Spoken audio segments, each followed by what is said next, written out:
कहानी की शुरुआत में हमें एक बच्चे को दिखाया जाता है जिसका नाम सरू है। सरू अपने बड़े भाई गुड्डू के साथ ट्रेन में कोयला चोरी कर रहा होता है। दरअसल ये लोग बहुत गरीब हैं, इन्हें अपने गुजर बसर के लिए चोरी करनी पड़ती है। ये दोनों ट्रेन से बहुत सारा कोयला चोरी करते हैं और उस कोयले को एक दुकान में बेचने के लिए जाते हैं। उसी दुकान में जलेबियां भी बन रही होती है। सरू अपने बड़े भाई से कहता है कि मुझे जलेबी खानी है। उसका बड़ा भाई कहता है कि एक दिन मैं तुम्हें जलेबी जरूर खिलाऊंगा। उसके पास इतने पैसे नहीं है कि वो अपने छोटे भाई को जलेबियां खिला सके। सरू कहता है कि एक दिन हम दुकान की सारी जलेबियां खरीद लेंगे। अब कोयले के बदले इन्हें थोड़ा सा दूध दिया जाता है और ये दोनों भाई खेलते हुए अपने घर वापस पहुंच जाते हैं, जहाँ पर सरू और गुड्डू की एक छोटी बहन भी है। ये तीनों अपनी माँ के साथ रहती हैं। सरू की माँ अपने बच्चों से पूछती है कि ये दूध तुम कहाँ से लेकर आए, लेकिन वो उस बात का कोई भी जवाब नहीं देते। उसी रात को सरू का भाई गुड्डू काम पर जा रहा होता है। सरू कहता है कि मैं भी तुम्हारे साथ चलूंगा। उसका भाई कहता है कि तुम मेरे साथ नहीं चल सकते क्योंकि काम पर बोरियां उठानी पड़ती है और उस काम के लिए तुम बहुत छोटे हो। सरू अपने सर के ऊपर चेयर उठाकर दिखाता है, साथ ही साथ वो साइकिल भी उठाने की कोशिश करता है। सरू कहता है कि मैं भी काम कर सकता हूँ। सरू की जिद करने पर उसके भाई को उसे अपने साथ ले जाना पड़ता है। ये दोनों के दोनों एक ट्रेन स्टेशन में पहुंचते हैं। सरू अपने भाई गुड्डू की गोदी में ही सो जाता है। उसका भाई उसे उठाने की कोशिश भी करता है पर सरू बहुत छोटा है, उसे बहुत नींद आ रही होती है। वो कहता है कि मुझे सोने दो। सरू का भाई गुड्डू उसे एक बेंच पर लेटा देता है और कहता है कि मैं कल सुबह काम करके वापस लौट आऊंगा, तुम यहीं पर ही रहना। जाने से पहले सरू अपने भाई को कहता है कि जब तुम लौटोगे तो जलेबियां भी लेकर आना। वो कहता है कि ठीक है। सरू कहता है कि 2000 जलेबियां। इसके बाद उसका भाई गुड्डू काम पर चला जाता है। कुछ ही देर बाद जब रात और भी गहरी हो जाती है तो स्टेशन पूरी तरह से खाली हो जाता है। इस पूरे स्टेशन पर सिर्फ एक ही बच्चा होता है और वो होता है सरू। सरू वहीं प्लेटफॉर्म पर खड़ी ट्रेन में जाकर बैठ जाता है और कुछ ही देर बाद उसे नींद आ जाती है। सुबह जब उसकी नींद खुलती है तो ट्रेन चल रही होती है। सरू ये देखकर घबरा जाता है। वो ट्रेन में चारों तरफ भागता है। वो अपने भाई को आवाज भी देता है। साथ ही साथ वो ट्रेन के दरवाजे खोलने की भी कोशिश करता है पर दरवाजे पूरी तरह से लॉक्ड होते हैं, इसीलिए ट्रेन के कई बार रुकने के बाद भी वो ट्रेन से बाहर नहीं निकल पाता। ट्रेन की बोगी पूरी तरह से खाली है। सरू भूखा प्यासा इस ट्रेन में अब फंस चुका है। अब कुछ दिन का सफर तय करने के बाद ट्रेन कलकत्ता वेस्ट बंगाल पहुंच जाती है, यानी सरू के घर से 1600 किलोमीटर दूर। सरू मध्य प्रदेश के खांडवा डिस्ट्रिक्ट से है। वो स्टेशन पर उतरता है जहाँ पर बहुत ज्यादा भीड़ होती है। वो टिकट काउंटर पर जाता है और कहता है कि मुझे अपने घर जाना है, पर यहाँ पर सब बंगाली में बात कर रहे होते हैं। सरू को किसी की बात भी समझ नहीं आती।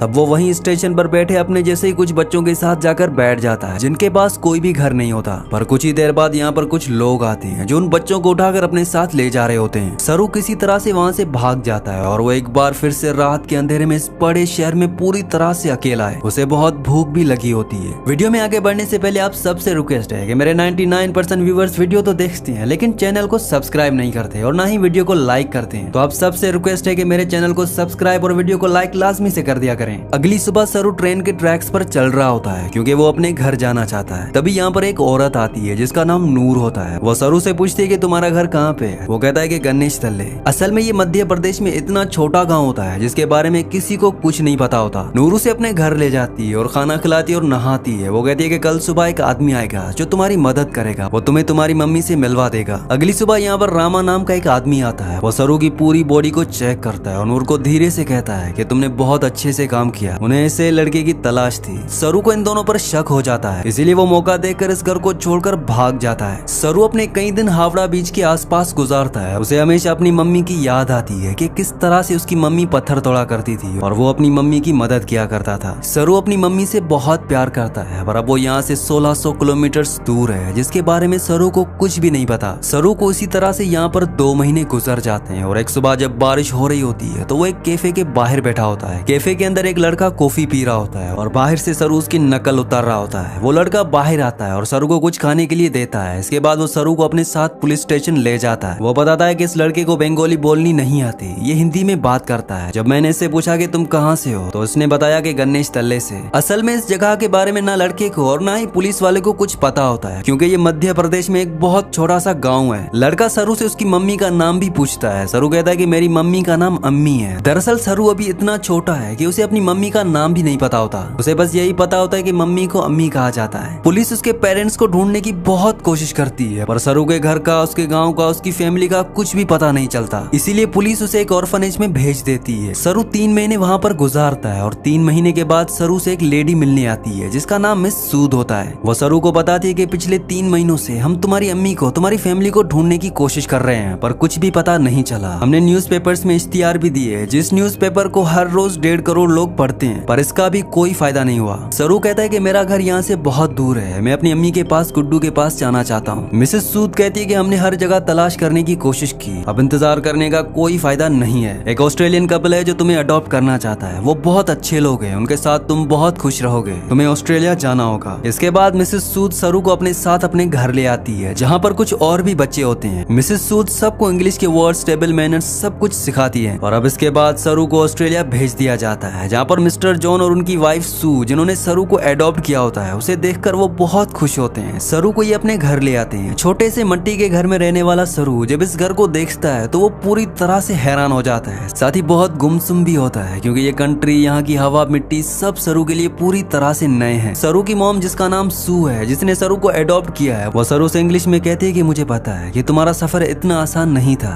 तुम मुझे इस वक्त कुछ नहीं बता सकते, पर एक दिन तुम मुझे सब कुछ बताओगे। सरू धीरे धीरे इनकी लैंग्वेज, इनका लाइफस्टाइल सीखना शुरू कर देता है। बहुत जल्द वो इन सब के साथ कंफर्टेबल हो जाता है। मिस्टर जॉन और उनकी वाइफ सू सरू से अपने बेटे की तरह प्यार करते हैं, वो उसकी जिंदगी में किसी तरह की कोई कमी नहीं होने देते। एक साल बाद ये एक और बच्चे को अडॉप्ट करते हैं जो इनके साथ एडजस्ट नहीं हो पाता, वो अपने आप को नुकसान पहुंचाना शुरू कर देता है, पर मिस्टर जॉन और उसकी वाइफ इस बच्चे को कंट्रोल करने की, उसे समझाने की कोशिश करते हैं, क्योंकि वो उसकी मदद करना चाहते हैं। उसी रात को मिसेस सू रो रही होती है। सरू उनके पास जाता है और उनके आंसू पोंछता है और उनके गले लग जाता है, यानी कि अब उसने पूरी तरह से उन्हें अपनी मम्मी मान लिया है। अब धीरे धीरे वक्त गुजरता है और 20 साल गुजर जाते हैं। सरू अब बड़ा हो चुका है। मिस्टर जॉन और उनकी वाइफ सू, जो सरू के मॉम डैड है, उनको सरू पर प्राउड होता है। वो होटल मैनेजमेंट की पढ़ाई करने के लिए मेलबर्न जा रहा होता है। वो अपने उस भाई से भी मिलता है जिसे मिस्टर जॉन और मिसेस सू ने सरू के बाद एडॉप्ट किया था, लेकिन ये दोनों एक दूसरे को पसंद नहीं करते। सरू अब होटल मैनेजमेंट की इंट्रोडक्टरी क्लास में पहुंच जाता है, जहाँ पर सब अपने बारे में बताते हैं। सरू कहता है कि वो अपना होटल खोलना चाहता है, साथ ही वो ये भी बताता है कि वो इंडिया में कलकत्ता से है। इसके बाद यहाँ पर जितने भी स्टूडेंट्स होते हैं वो सब के सब हाउस पार्टी रखते हैं, जहाँ पर सरू भी जाता है। यहाँ बहुत सारे इंडियन स्टूडेंट्स भी होते हैं, इसलिए यहाँ पर खाने में बहुत सारा इंडियन फूड होता है। और सरू जब वहाँ पर जलेबियाँ देखता है तो उसे बचपन का वो लम्हा याद आ जाता है, जब उसने अपने भाई गुड्डू से जलेबी खाने के लिए कहा था और जवाब में उसके भाई गुड्डू ने कहा था कि वो उसे जलेबी जरूर खिलाएगा। सरू ने कहा था कि एक दिन वो सारी जलेबियाँ खरीद लेंगे। सरू को जब ये लम्हा याद आता है तो उसकी आंखों में आंसू आ जाते हैं और वो अपने दोस्तों को बताता है कि वो कलकत्ता से नहीं है, वो किसी और जगह से। बचपन में वो खो गया था, वो ट्रेन में बैठ गया था और जब ट्रेन रुकी तो कलकत्ता पहुंच गया था। यहाँ पर एक लड़की उसे पूछती है कि वो ट्रेन में कितने दिनों तक था। सरू कहता है कि 2-3 दिन तक। वो लड़की उसके गांव का नाम पूछती है। सरू कहता है कि गणेश तल है, लेकिन सरू को अब ये भी नहीं पता कि वो अपने गांव का नाम अच्छे से प्रोनाउंस कर पा रहा है कि नहीं, क्योंकि उसे हिंदी बोलनी नहीं आती, वो अब सिर्फ इंग्लिश बोल सकता है। यहाँ पर एक लड़का उसे कहता है कि कलकत्ता की हावड़ा ब्रिज थी जहाँ पर तुम बचपन में पहुंचे थे, और वहाँ से हम टाइम और ट्रेन की स्पीड को कैलकुलेट करें और वापस जाएं तो हम तुम्हारे गाँव के आसपास की रेडियस में पहुंच सकते हैं। यहाँ पर एक लड़की उसे गूगल अर्थ के बारे में भी बताती। वो कहती है कि गूगल अर्थ के सहारे तुम दुनिया की किसी भी जगह को ढूंढ सकते हो, लेकिन सरू इस बारे में और ज्यादा बात करने से मना कर देता है। इसके बाद ये पार्टी से निकल जाते हैं। अगली सुबह जब सरू उठता है तो उसे अपने पेरेंट्स की, अपने घर की, अपने गाँव की याद आती। उसे एहसास होता है कि उसके खो जाने के बाद उसकी मॉम, भाई, बहन उसके लिए कितने परेशान हुए होंगे। इसीलिए वो गूगल अर्थ एप्लीकेशन के जरिए साथ ही साथ स्टेशन से अपने घर की जो दूरी होती है उसकी कैलकुलेशन करके हर तरह से अपने गाँव गणेश तले को ढूंढने की कोशिश करता है, पर उसकी सारी कोशिश पूरी तरह से बेकार हो जाती है। अब धीरे धीरे वक्त गुजरता है और 3 साल गुजर जाते हैं। लूसी का और सरू का रिश्ता अब और भी ज्यादा गहरा हो चुका है। असल में ये दोनों एक दूसरे से बहुत प्यार करते हैं, पर सरू आज भी अपनी फैमिली के लिए परेशान है। उसे कई बार अपने भाई की इमेज दिखती है। उसे एहसास होता है कि उसका भाई उसे कह रहा है कि उसे घर चले जाना चाहिए। सरू अपनी फैमिली की यादों में उन्हें ढूंढने में इतना खोया होता है कि धीरे धीरे वो लूसी से अलग हो जाता है। वो लूसी से कहता है कि तुम मुझसे बेहतर इंसान डिजर्व करती हो। लूसी और सरू अलग हो जाते हैं। अब कई महीनों के बाद लूसी को सरू अब एक दिन एस्केलेटर पर देखता है तो वो उससे बात करता है और उसे कहता है कि वो उसे बहुत मिस करता है। इसके बाद एक बार फिर से ये दोनों एक दूसरे के बहुत क्लोज हो जाते हैं। लूसी सरू से कहती है कि तुम्हें अपनी मॉम के पास जाना चाहिए, उन्हें तुम्हारी जरूरत है। सरू अपनी मॉम के पास जाता है जिनकी तबीयत बहुत खराब होती है। सरू को आज तक ये लगता था कि उसकी मॉम ने उसे अडॉप्ट इसलिए किया क्योंकि वो कभी माँ नहीं बन सकती,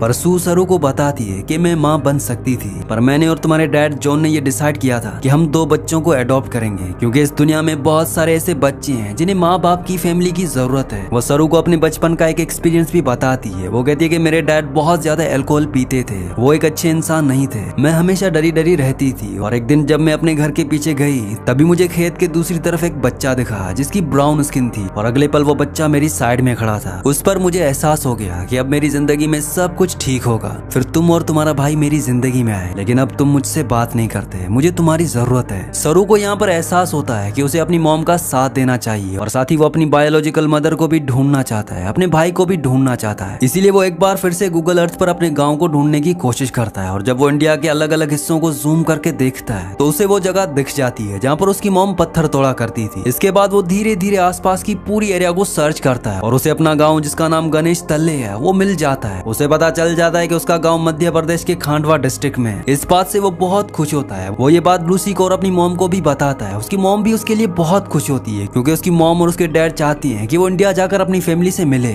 सरू अब इंडिया आ जाता है और वो उस जगह पहुंच जाता है जहाँ पर उसने अपना बचपन गुजारा था। वो धीरे धीरे बचपन की यादों से आगे बढ़ता हुआ उस घर तक पहुंच जाता है जहाँ पर बचपन में वो अपनी मॉम, अपने भाई, अपनी बहन के साथ रहा करता था। पर अब इस घर में कोई भी नहीं रहता। वो आस पड़ोस से पूछने की कोशिश भी करता है लेकिन उसकी लैंग्वेज किसी को भी समझ नहीं आती और ना ही अब वो हिंदी समझ सकता है। तभी वहाँ पर एक आदमी आता है जिसे इंग्लिश आती है। सरू से अपने भाई और अपनी बहन का नाम बताता है। वो उसे पूछता है कि जो फैमिली पहले इस घर में रहा करती थी अब वो कहाँ चली गई। पर वो आदमी उसकी बात का जवाब नहीं देता। वो वहाँ से चला जाता है। पर कुछ ही पलों के बाद वो लौट कर आता है और सरू को इशारा करता है। सरू जब उस तरफ जाता है तो वो देखता है कि सामने एक बूढ़ी औरत आ रही होती है और ये बूढ़ी औरत और कोई नहीं बल्कि वो होती है जिसकी गोद में सरू ने अपना बचपन बिताया था। ये उसकी बायोलॉजिकल मॉम होती है। वो उनके गले लगकर बहुत रोता है। सरू की मॉम आज तक इस गाँव को छोड़कर इसलिए नहीं गई थी क्योंकि उसे यकीन था कि एक दिन उसका बेटा लौटकर जरूर आएगा। सरू की बहन भी यहाँ पर होती है। वो अपनी बहन को अपने गले से लगा लेता है पर सरू अपने भाई से मिल नहीं पाता। उसे पता चलता है कि जिस रात वो अपने भाई के साथ काम पर गया था पर सरू को नींद आ रही थी, इसीलिए उसके भाई ने उसे बेंच पर सुला दिया था। और जब उसका भाई जा रहा था तो सरू ने अपने भाई से कहा था कि सुबह जलेबी लेकर आना। उसी रात को उसके भाई गुड्डू की एक ट्रेन एक्सीडेंट में मौत हो गई थी। यानी कि एक माँ ने एक ही रात में अपने दोनों बेटों को खो दिया। पर उसकी उम्मीद खुदा पर उसका यकीन था जो इतने सालों तक वो अपने छोटे बेटे सरू का इंतजार करती रही और आज 25 सालों के बाद उसका बेटा वापस लौट आया। सरू उसके बाद ऑस्ट्रेलिया में अपने मॉम और डैड को कॉल करता है। उन्हें बताता है कि मुझे मेरी फैमिली मिल गई पर इससे कुछ भी नहीं बदलता। आज भी आप मेरे लिए वही हो जो पहले थे। आप मेरे मॉम डैड हो। इसके बाद सरू उन सभी जगहों पर जाता है जहाँ पर वो अपने भाई के साथ खेला करता था और इन जगहों पर जाकर उसे बचपन की याद आ जाती है जब वो इन्हीं रास्तों पर अपने भाई के साथ चला करता था। सरू को यहाँ पर एक और बात पता चलती है कि उसका नाम सरू नहीं बल्कि शेरू है जिसका मतलब होता है लायन। आखिर में हमें कुछ असली फुटेज दिखाई जाती है जिसमें सरू के वो माँ बाप जिसने उसे अडॉप्ट किया था वो इंडिया आते हैं। इंडिया में जो सरू की बायोलॉजिकल मॉम होती है वो उन्हें अपने गले से लगा लेती है। इसी के साथ इस मूवी का, इस सच्ची कहानी का एंड हो जाता है। अगली कहानी आप किस मूवी पर सुनना चाहते हैं मुझे नीचे कमेंट्स में जरूर बताना। और अगर ये वीडियो आपको पसंद आई हो तो इस वीडियो को लाइक लाजमी से कर देना और चैनल को भी सब्सक्राइब कर देना।